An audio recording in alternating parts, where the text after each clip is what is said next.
मेरे माइक पे आके खड़े होते ही आप सारे के सारे ऐसे खामोश और शांत हो गए जैसे मैं खड़ा नहीं हुआ कोई लंबा हो गया हो, और आप सब उसकी कपाल क्रिया पूर्ण होने की प्रतीक्षा कर रहे हो। अरे अंता के मस्त जबरदस्त श्रोताओं, एक बार दोनों हाथ उठा करके तालियां बजाइए। बहुत बहुत आभार व्यक्त करता हूं मैं आपका। और अपने क्रम का निर्वहन करते हुए सर्वप्रथम 4 पंक्तियां निवेदन करता हूं। थोड़ी सी देर में आपको सुनाऊंगा, ज़्यादा मैं सुनाता नहीं हूं, थोड़ी सी देर आप मन से सुन लेना। अपने क्रम के कर्तव्य का निर्वहन करते हुए सर्वप्रथम 4 पंक्तियां निवेदन करता हूं, सुनिएगा।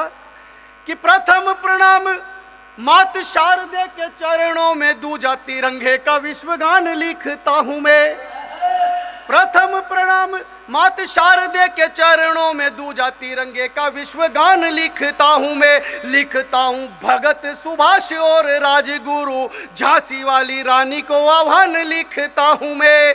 कि जंगलों में घूम घूम घास रोटी खा गए थे स्वाभिमानी राणा का जयगान लिखता हूं मैं। और अंता और हाड़ौती के मस्त जबरदस्त श्रोताओं, चौथी पंक्ति में किसी राष्ट्र माता को रेखांकित किया हो तो कोई हाथ खामोश ना रहे। कि जंगलों में घूम घूम घास रोटी खा गए थे स्वाभिमानी राणा का जयगान लिखता हूं मैं। तो राष्ट्र भक्ति है तू निज लाल कटवा दिया था, ऐसी माता पन्ना को महान लिखता हूं। ऐसी माता पन्ना को महान लिखता। और हम क्यों महान हैं, क्यों हमारी संस्कृति महान है, 4 पंक्तियां और मैं निवेदन करता हूं। जैसा कि रामा अवतार जी भैया ने कहा है, सर कुछ लोग ये कह रहे हैं सनातन ये है वो है, हम क्या है, 4 पंक्तियां निवेदन करता हूं। कि धर्म श्रेष्ठ है, धर्म श्रेष्ठ है, सत्य सनातन ना कोई दूजा आएगा। ईसा मसीह इस धरती पर आए, उन्होंने कहा कि मैं गॉड का भेजा हुआ दूत हूं। मोहम्मद साहब इस धरती पर आए, उन्होंने कहा मैं खुदा का भेजा हुआ पैगंबर हूं। लेकिन आपके और मेरे कन्हैया ने आंख में आंख डालकर छाती पर हाथ ठोकते हुए कहा कि मैं ही ईश्वर हूं।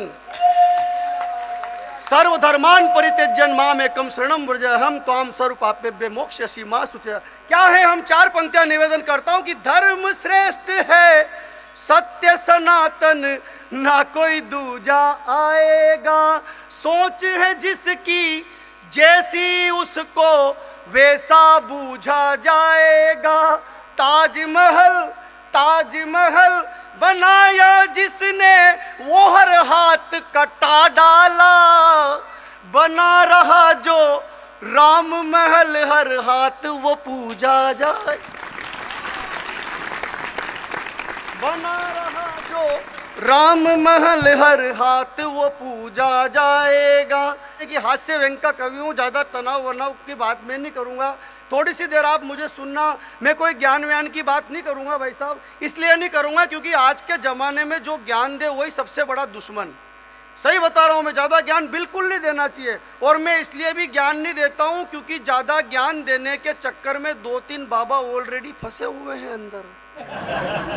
अपना चौथा वाला बनने का बिल्कुल मूड नहीं है।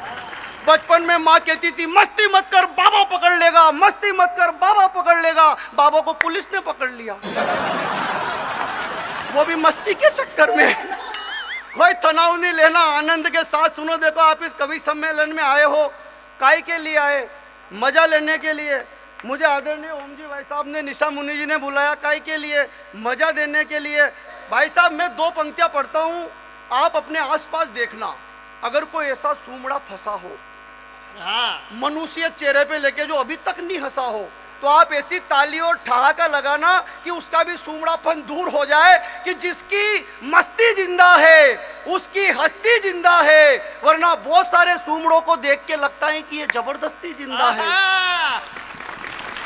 जबरदस्ती नहीं, जबरदस्त होकर के जिना। मैंने एक आदमी को भाई साहब मेरी लाइफ में अभी तक 15 साल मुझे भी हो गए कवि सम्मेलन में, मैंने एक इंसान को कभी टेंशन में नहीं देखा। वो अतुल ज्वाला जी हाँ। हमेशा मुस्कुराते रहते हैं। अरे मैंने कहा भाई साहब इसका राज क्या है? बोले मैं 4 बजे उठ जाता हूँ सुबह। और मैंने कहा योग प्राणायाम एक्सरसाइज करता है? बोले नहीं, सुबह उठते पहले बर्तन बुआरे झाड़ू पोंछे सारे छोरे छोरियों के टिफिन सब काम करके 9 बजे तुम्हारी भाभी के सामने चाय का कप लेके प्रस्तुत हो जाता हूँ। 16 साल हो गए अभी तक कोई लड़ाई हुई नहीं। बहुत अच्छा है, शादी से पहले ये कुंवारे हुआ करते थे। तो ये कहने लगे अर्जुन भाई दाम्पत्य जीवन का सुख नहीं मिल रहा, कोई जुगाड़ हो तो बताओ। अरे मैंने कहा अतुल भाई साहब इस देश में 2 चीजें सक्सेस है, या तो दादागिरी या फिर बाबागिरी। मैंने कहा या तो किसी दादा से मिलो या फिर किसी बाबा से। ये बोले बाबा वाला आइडिया ठीक है यार। ये चले गए एक फर्जी बाबा के पास, इनकी भाग्य में वही लिखे थे। जाके बोले बाबा मेरी मुराद पूरी करो। बाबा ने कहा मैं भी मूड में ही हूं, जा जो तू मांगेगा वही मिले। ये बोले शादी नहीं हुई, लड़की चाहिए खूबसूरत। बाबा ने कहा कि जा अगर तू हिंदू हुआ तो सोनाक्षी सिन्हा मिलेगी, मुसलमान हुआ तो जोया खान मिलेगी, सिख हुआ तो अमृता सिंह मिलेगी, ईसाई हुआ तो जेनिफर लोपेज मिलेगी। तेरा नाम बता बच्चे। अब ये मालवा का माल करगे कमाल। ये फट बोले जी मेरा नाम है श्री अब्दुल अतुल ज्वाला सिंह फर्नांडिस। बढ़िया क्या भाई साहब? बाबा का खोपड़ा खराब हो गया। बाबा ने चेले के कोहनी मारी, बोले मालवा का माल ज्यादा ही शाना बन रहा है, जाओ इसका राखी सावंत के साथ स्वयंवर करवा दो। वो भी आजकल फालतू ही घूम रही है भाई। अब मेरी भी शादी नहीं हुई भाई साहब, मैं भी गया बाबा के पास। वहां पर बाबा बॉडी में प्रविष्ट होते थे, शरीर में आते हैं ना देवता, ऐसे चबूतरे पर स्थान बना हुआ था। चिमटे विमटे गड़े हुए, पान सुपारी इत्र वगैरह, ढोल डिमारे बज रहे। गन गन्ना गन ना गन ना गन गन गन्ना गन।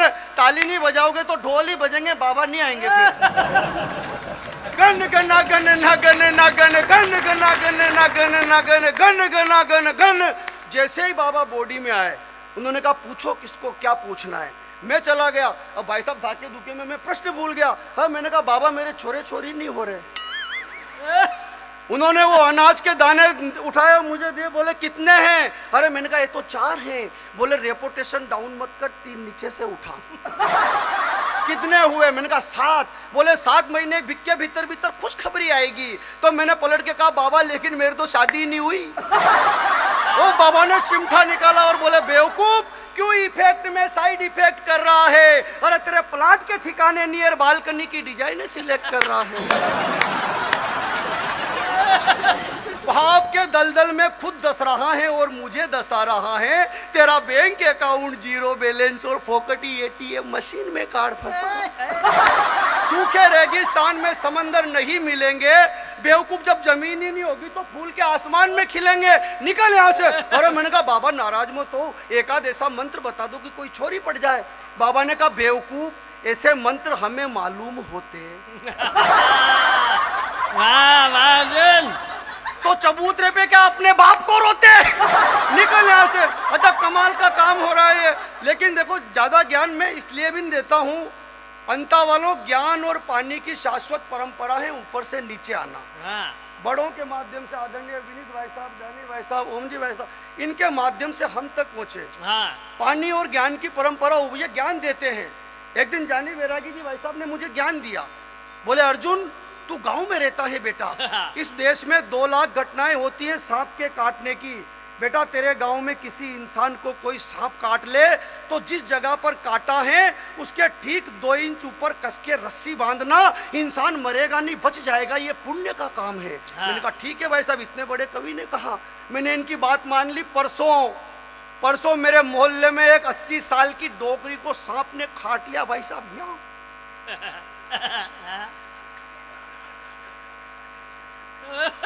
मैंने कहा पुण्य कमाओ। अंता वालों अपन ने कस के रस्सी बांधी। यहाँ 15 मिनट में डोगरी की फाइल सलट गई। पोस्टमार्टम की रिपोर्ट में पता चला मौत जेर से नहीं हुई, घुटन से हुई। तो अपन 2-3 दिन पहले ही अंता की तरफ निकल लिए। अरे इस कवि सम्मेलन को और खुशनुमा बनाइए, दम है आपके हाथों में जरा दिखाइए। और सुनना चाहते हो यदि अर्जुन अल्लड़ को मस्ती से, तो एक बार दोनों हाथ उठा करके ताले।